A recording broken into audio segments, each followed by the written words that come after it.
Dan Bongino, the deputy director of the FBI, is threatening to leave the Bureau if AG Pam Bondi remains on the job. This according to a close source.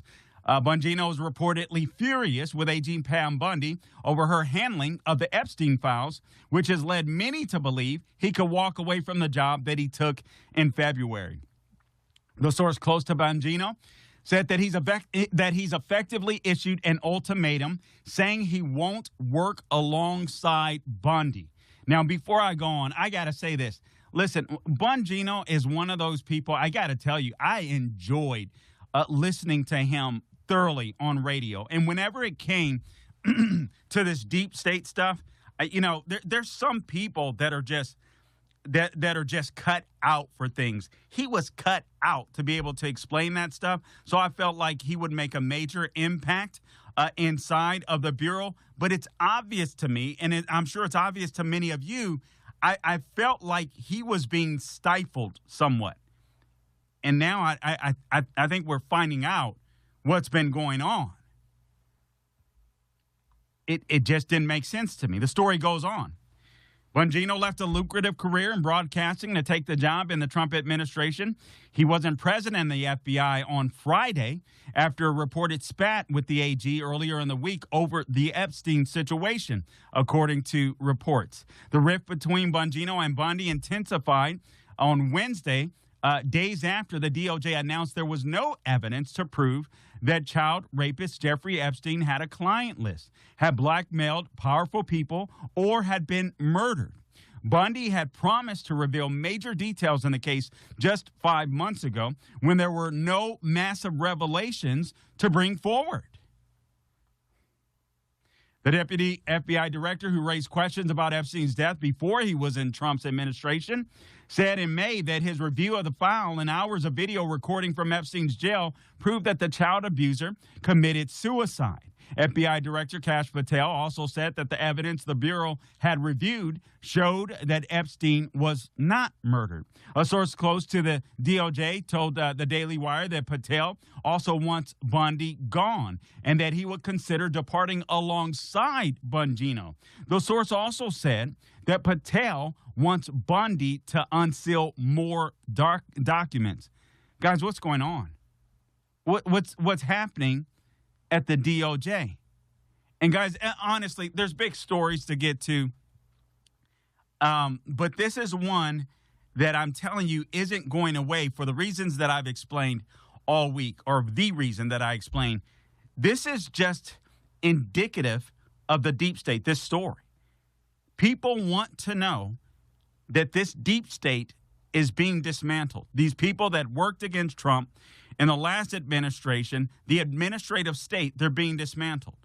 And this case, this particular case, is one of those cases that, in my opinion, was kind of an easy, all right, we're not letting the big dogs get away. We're just not letting it happen. One source close to Bongino predicted to Axios, quote, he ain't coming back. Trump administration officials, however, are saying that Bongino remains on the job. Bondi, of course, was criticized after stating in February that she had Epstein's client list on her desk and then walking that statement back earlier in the week when the DOJ revealed that it didn't find evidence that a client list exists. The DOJ and FBI were also criticized after releasing over 10 hours of video footage from the hallway attached to Epstein's jail cell when people noticed that there was 1 minute of footage missing from the tape. Now, apparently, the tape was revised in such a way, I guess digitally. It was a videotape, apparently, and it was revised and updated digitally. So there could have been more manipulation with the video. There's all types of stuff. It's just like it's like sloppy work. It's insane. It's what the left was doing intentionally, and then we get our guys in there, and they look bad and they look incompetent.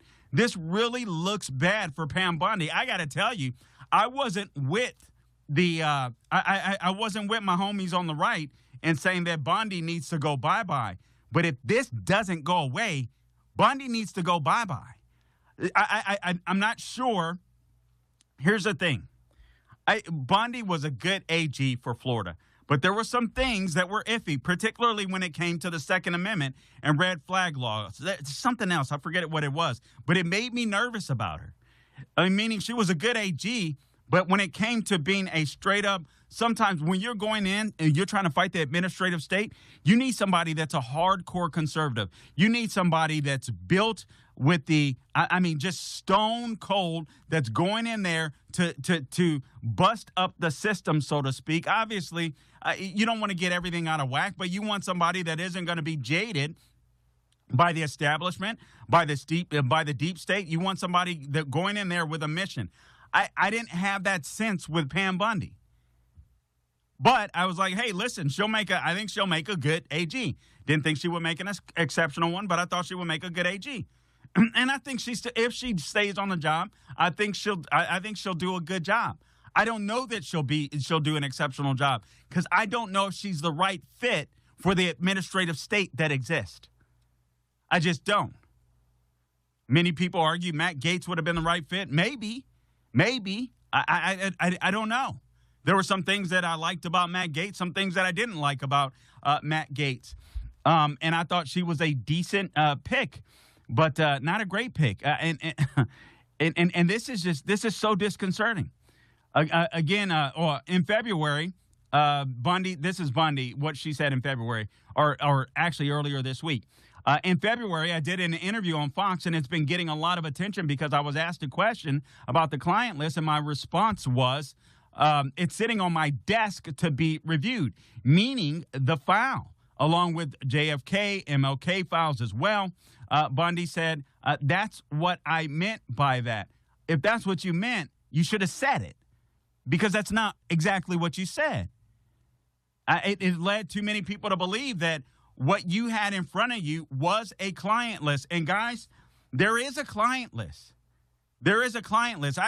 And you've heard me say, hey, why would a criminal keep any type of client list? Apparently he did. I mean, J.P. Morgan Chase has an account. You know who else has come out and said, hey, show them the list. I know that it exists because I was on it. Can you say attorney Alan Dershowitz? For full shows, live and on demand, it's Salem News Channel.